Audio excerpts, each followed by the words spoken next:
It's Kelly Clarkson here to talk all things Wayfair, the best place to buy furniture, decor, and anything else you can think of to create a home you absolutely love.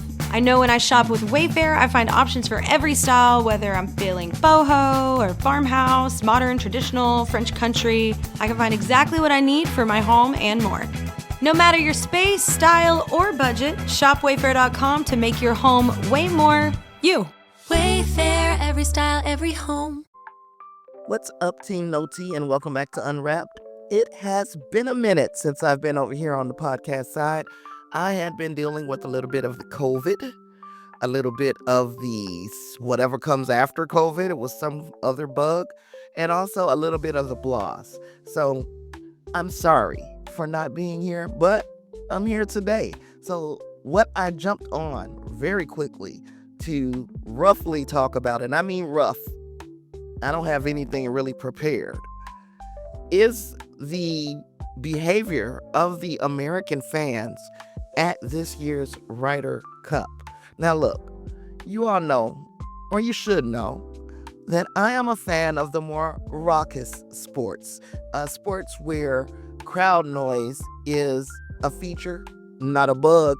The idea of playing basketball or going to a football game would be to be noisy. It's almost like having an extra player when the crowd is noisy and raucous, but there is a line that should never, ever be crossed. And we are seeing this line being crossed more and more over the weeks since the NFL season started. The WNBA season has been going through its share of disrespectful guests in the house of these players, and now we're seeing it on the fairway. Crowd behavior at this Ryder Cup has gotten wild. It has crossed the line from rowdy fan support into flat-out disrespect and hostility, especially targeting Team Europe's Rory McIlroy and Shane Lowry. Again, I'm not going to pretend to know anything about the sport of golf, except for it's usually very quiet while the players are sizing up their swing and then they're making their swing. And also there seems to have been just an air of decorum about golf that you have to respect. But this weekend saw a serious escalation in heckling, ranging from ugly taunts about family and body, and then also going all the way up to fans yelling profanities right as the players prepared their shots. The environment has forced additional police and security to the course, with several spectators ejected, ongoing warnings displayed across video boards to try to rein in the fans. Now, the reports are highlighting fans hurling the F word at Rory McIlroy, sometimes right as he's about to swing, and then also bombarding Shane Lowry with horrible jokes about his weight, which, by the way, Shane Lowry is just a big old solid man. Shane Lowry is fine with me. My European friends, Shane Lowry is fine with me. But anyway, at one point during all of this heckling, Lowry nearly confronted a fan in the crowd before he had to be held back by his caddy. And McIlroy, he was like, I'm not going to putt until they shut up. He made clear he just wanted basic respect. Basic respect during play. McIlroy and others said they expect the noise, they expect the rivalry, but constant interruptions, especially ones that cross into personal insults, those things have become too much. And I don't blame them. I don't blame them. Now, due to these repeated incidents, tournament officials brought in more security and state police to line the fairways and green areas where things were the most heated. The PGA of America confirmed these measures and said they would continue monitoring fan behavior, warning anyone found crossing the line would be removed. Several fans have already been ejected for their behavior and their abusive conduct, which has been what they consider an unusual step for what's supposed to be one of golf's most prestigious events. So this course, Bethpage Black, I hope I'm saying it correct. If I'm not a golf fan, so charge it to the head and not the heart. But this course in New York has always had a reputation for rowdiness, especially with a crowd that's going to bring the full New York in energy to this international event. But even people who have covered this event for years, veteran commentators, former players, are saying things this year have gotten ugly and absolutely ridiculous as this tension has been mixed with disappointment, with Team USA also losing right now, and the aftermath of a full day of drinking to create a very hostile vibe. The European squad reported that some families chose not to travel, preferring to avoid the risk of abuse from the fans. So as of late today, which is Saturday, September 27th, as of late today, security remains high. Both physical and digital warnings issued. Marshals are continuing to cool down the crowd. Players and match officials, including Team USA's Justin Thomas, have started to take a bigger role in crowd control. Many believe the culture of the Ryder Cup needs to step back from these unsavory extremes and restore the respect that's supposed to define the sport. But no matter how rough this crowd has been, Team Europe has not let up. It is continuing to build their lead on a course meant to be a fortress for Team USA. So even in the face of chaos, McIlroy stuck a clutch shot to seal the match, reminding everyone why the game is bigger than the noise. So why am I talking about that? Because I believe that in all of the sports that I've already mentioned, the NFL, the WNBA, and now golf, and we saw some of it in the American Open as well, in tennis, fan entitlement and the state of U.S. politics and all of its volatility both play a real part in what's happening in these sports right now. Specifically, let's talk about the Ryder Cup. This year's cup landed right in the middle of this hyper-partisan atmosphere, with the crowd showing a strong pro-Trump, hyper-patriotic energy. This is not cute. This is not cute, you guys. There's little question. The feverish nationalism and resentment stoked by current politics is feeding into aggression, boundary crossing behavior from fans at the Ryder Cup. There is a trend of American spectators feeling entitled to make the event uncomfortable for visiting Europeans. They feel entitled to abuse these players who have come over here out of a love of competition and a love of the sport. They are encouraged, these fans, by a kind of my team is right, so anything goes vibe. Traditional etiquette in golf is being pushed aside. Not just because the crowd wants to see their side win, but because there's a sense that showing out, being loud, being brash, being even disrespectful is almost an expectation, especially in New York. Former players, media are on social media and on other outlets openly calling out the sense of fans feeling licensed to act up. Supported by partisan cheers, supported by social media, supported by the President of the United States. Because, see, the presence of Donald Trump, along with local political figures, has heightened this atmosphere. These people are showing out. They believe that in order to signal their uh, allegiance, their level of patriotism, their support of MAGA and Donald Trump, that they have to be bad.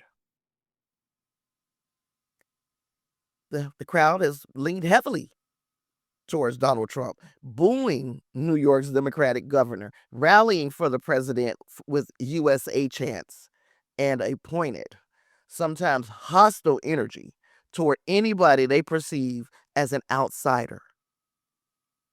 Now, this is happening against a backdrop of political tension. We got Trump seeking revenge against his rivals, shaping the, I guess, the emotional currents in the crowd and funding a us versus them type of mentality. So commentators have noted that political polarization and entitlement are feeding this kind of tribal atmosphere. I used to talk about it. I called it toxic tribalism when I talked about certain fan bases of movies and fandoms and, again, sports team. There is being a fan, there's being a super fan, and then there's toxicity. This behavior borders on toxicity. In fact, it doesn't border, it lives right in toxicity. Winning at all costs bleeds over into personal attacks on the family, the appearance, and disrespecting these athletes. I see it more, of course, in the WNBA because I'm an avid fan. And right now I like to say go Aces, go Mercury. I don't have a dog in the fight after that. I'd like to see them bump heads in the finals, but I digress. Just a week or so ago, I believe it might have been maybe a week and a half, 2 weeks ago, there was an athlete, Alicia Gray. She is a guard, one of the top players in the WNBA. And they went into what many people consider one of the more hostile environments in the WNBA as far as being an away team, going into somebody else's gym and competing. They went to Indiana. Number one is where I'm from, but number two, they're tearing it up in the playoffs right now. And since the introduction of one Caitlin Clark in Indiana, things have gotten tense, and it's through no fault of Caitlin's own. But the gym has become a hostile environment, and we saw a reaction from Alicia Gray that I have never seen from this woman from college up until now. I have never seen her react to being heckled by a fan the way that I saw her react in that last game. And look, I don't know what was said to her, but there has been a lot of complaints from the ladies in the WNBA about the fans and how the fans are making disparaging comments. The fans are making sometimes racist comments. And then you had a period of time where fans were throwing freaking dildos on the court while these women were playing, disregarding the fact that if they threw it at just the right time and somebody slipped on it, it could end their season. It could end their career. People have taken to doing some ugly, ugly things in the name of toxic tribalism and in the name, I believe, of MAGA. The lines between passionate support and outright hostility have blurred, making it harder for officials to enforce the, their rules or standards of respect. Because one thing's for sure and two things for certain. All of these sports exist to make somebody money. All of these leagues exist to make someone money. The last thing they want to do is alienate a group of people who will spend money to see their favorite sport. So they allow these people to get away with things that once upon a time would have been taboo. And we should not be going back to the place where taboo things are not taboo. So I wanted to jump on and just share this because I did not want to sit in front of the camera again. I am not camera ready. But if the Ryder Cup, which is, again, I don't know anything about golf, don't know how it's scored, none of that. I do know that it is generally a respectful, kind of prestigious sport. The Ryder Cup, though, it's reflecting a larger national mood. Rowdy, divided, charged with political undertones, almost to the point where they're overtones. So it's not just about golf, it's about the state of American culture, sport, and the undemocratic behavior of this faction of Americans on full display. Now, before I get out of here, I have just some parting thoughts, I guess, and also an announcement. So if you get this far into this episode, you are a real one. So I want you to know what else I'm working on. And we got to get out of these echo chambers, y'all. And look, I know I live in some echo chambers.